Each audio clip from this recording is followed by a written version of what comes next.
Olá, tudo bem? Eu vim nesse vídeo fazer alguns acréscimos e correções ao material que eu apresentei nas primeiras 3 aulas, desse módulo 1. Então, o vídeo vai ajudar a fazer alguns pequenos ajustes aí para melhorar o material para você, tá bom? Então, na primeira aula e na segunda, eu falei sobre os sinais, os sintomas e os exames, e eu disse o seguinte, que os sinais e os sintomas são os materiais, os signos, que o médico obtém com o paciente. Seja porque o paciente está falando, que são os seus sintomas, seja porque o médico está observando, que são os sinais. Nesse aspecto eu falei dos exames, e eu dei um pouco a impressão que os exames pareciam com os sinais, mas na verdade os exames, eles são os acréscimos que o médico faz ao material que ele está juntando, a essa composição que ele está juntando na hora de fazer a avaliação do paciente. Então, os sinais é aquilo que ele observa no paciente, tá bom? Os sintomas é o que ele escuta do paciente e os exames é o que acrescenta a esse material. E aí eu já passo até para o segundo aspecto do quebra-cabeça, porque eu falei como título, subtópico da segunda aula e eu acabei não falando, eu usei o termo composição ao longo da aula, Porque o médico ele vai juntando os sinais e os sintomas, vai juntando esses materiais aí, sintoma 1, sintoma 2, um sinal, um outro sinal aqui, um outro sinal, resultado de exame. Ele junta isso e compõe um quebra-cabeça. Então, eu usei o termo composição, mas é no mesmo sentido, porque ele compõe aí essa composição, esse quebra-cabeça, que é a sua hipótese diagnóstica, e é a partir daí que ele vai tratar o paciente, propor uma forma de tratamento para esse paciente, tá bom? O outro é o modelo do Livre e do Clark, que eu falei um pouco a respeito da história natural da doença. É uma forma de entender a doença de uma maneira linear, com início, meio e fim, um início, um desenvolvimento da doença e finalização, e é muito utilizado para pensar os diferentes tipos de prevenção aos processos da doença, chamados de prevenção primária, secundária e terciária, que funciona assim. Quando o paciente faz uma avaliação e nota que há o começo do desenvolvimento de uma doença, ou seja, o início do desenvolvimento dessa história da doença, a primeira intervenção que é feita é chamada de prevenção primária, que é uma forma de evitar. Depois disso, que a pessoa já está doente, digamos assim, ela procurou só depois que ela está doente, no meio do processo, e o médico vai intervir, essa intervenção é chamada de prevenção secundária, porque é uma intervenção que evita mais agravos do que já está. Depois que a pessoa tratou e ela está se recuperando, vai se começar a chamada prevenção terciária para que ela possa se reabilitar. Então a reabilitação, a convalescença, é chamada de prevenção terciária no modelo do Livre e Clark. Então, por exemplo, uma mulher, ela faz exame da mama para avaliar e viu que identificou um carocinho, esse momento é chamado de prevenção primária. Digamos que quando ela fez, ela já estava na verdade sentindo dores, ela já estava sentindo desconforto, já estava passando muito mal, e ela vai para o médico avalia e identifica que ela está com câncer. Nesse momento, ela já não está mais na prevenção primária, porque a doença já está no meio do caminho. Então o médico vai propor um tratamento, seja cirúrgico, seja radioterapia, quimioterapia, hormonal, assim por diante.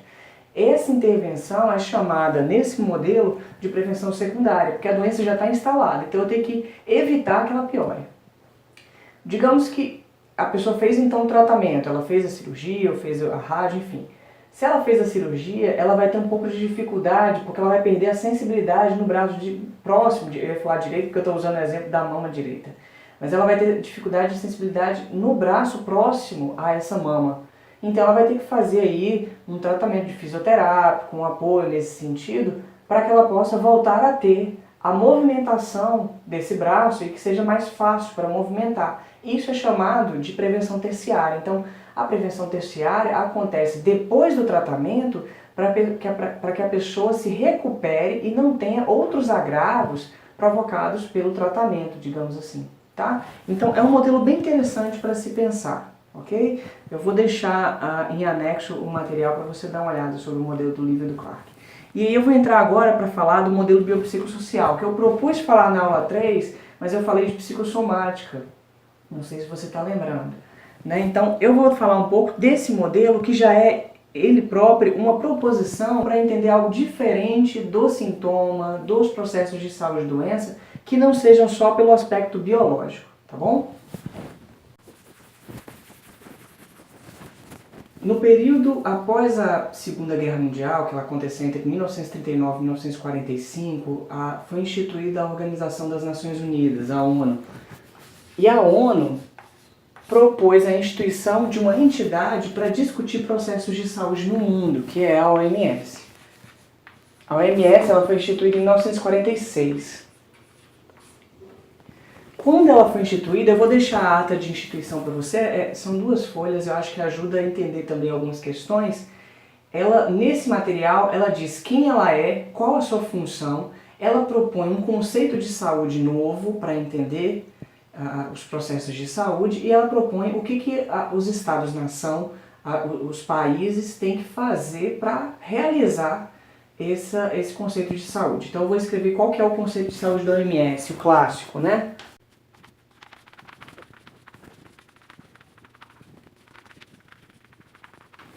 Então, o conceito da OMS é: saúde é o estado de completo bem-estar físico, mental e social. Com o tempo, esse físico foi virando biológico, o termo foi modificando e o mental foi virando psicológico. Tá? E aí é o chamado modelo biopsicossocial. O que a OMS está propondo? Que o conceito de saúde, aqui ele tem um acréscimo, tá? E não somente a ausência de doença. O que ela está propondo? A saúde é um estado de bem-estar completo, que há algumas críticas a isso, mas é um estado de bem-estar que envolve os aspectos biológicos, psicológicos e sociais, e não somente os aspectos biológicos. Então, se uma pessoa não tem nenhum padecimento biológico, não significa que ela está saudável, porque a gente tem que entender que falta aí pensar os aspectos psicológicos e sociais. A partir do momento, em 46, que a OMS propõe isso, os Estados-nação Estados-nação são os países, tá? Eles começam a discutir o que é saúde e como promover saúde até o momento em que, em 1978, se propõe o termo promoção da saúde. A promoção da saúde, aí junto, ela vai associada à atenção primária à saúde, que é em 78 que acontece, ela está associada à ideia de que saúde é algo que a gente conquista, constrói, busca, né, estabelece e tudo mais.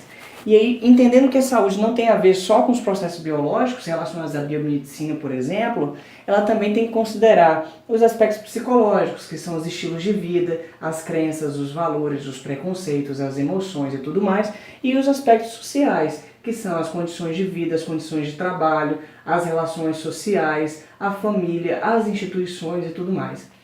Com o tempo foi sendo acrescentado a isso o ambiente, foi sendo acrescentado questões espirituais e assim por diante.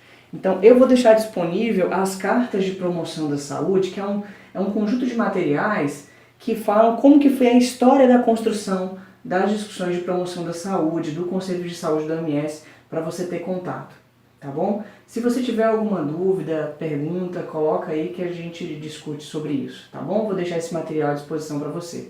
Um bom estudo. Tchau!